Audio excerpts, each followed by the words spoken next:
When the NCAA allowed Leah Thomas, a biological man who competed in swimming as a man for the first 3 years of college, before deciding that they were going to identify as a woman and compete with actual women in the pool. When the NCAA allowed Leah Thomas to compete in the NCAA championships and indeed win an NCAA championship, all bets were then off. That was going to open the door for so many different athletes, for so many different sports, for so many different levels of competition to be drastically affected by biological men competing with real women. And at least one sport is doing something about it. Trans cyclists disqualified days before the women's race. This is about Emily Bridges. This person right here is a biological man, wants to compete with the women in cycling. Well, that's not going to be allowed, at least not today.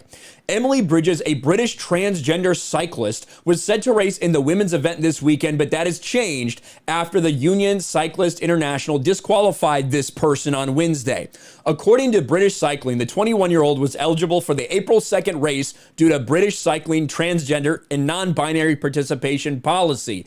But the UCI informed them, since this person is registered as a male cyclist who started hormone therapy last year, and indeed on British Cycling's website listed as a male, I guess that's biology for you, don't know what to tell you, then this person could not compete. We acknowledge the decision of the UCI with regards to Emily's participation. However, we fully recognize this person's disappointment with today's decision, said British Cycling in a statement.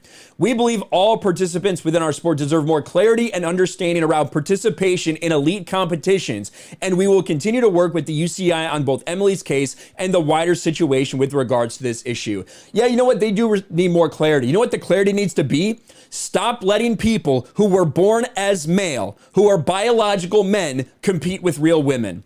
That's the solution to this problem. Stop it from happening. Whether you want to create a new little section just for people who are transitioning and have like 3 or 4 people in that group, whatever, I don't really give a fuck. But what you need to stop doing is allowing people who have been born as men, who have distinct physical advantages, whether it be broader shoulders, whether it be more muscle mass, whether it be a bigger heart, therefore you can pump more blood and oxygenate yourself better. All of these things are inherently tied to being born as a man. And despite whatever testosterone levels may be at, however long ago you transition, there are certain things that you cannot change. And women need to start standing up and making noise, because just being honest, I don't really care a ton about female sports. I really don't. I've got energy to try to protect them, to try to call this stuff out for a while. But at some point in time, all the women involved, like the couple female swimmers that were brave enough to say something, the cyclists need to do something and not let this person compete with them.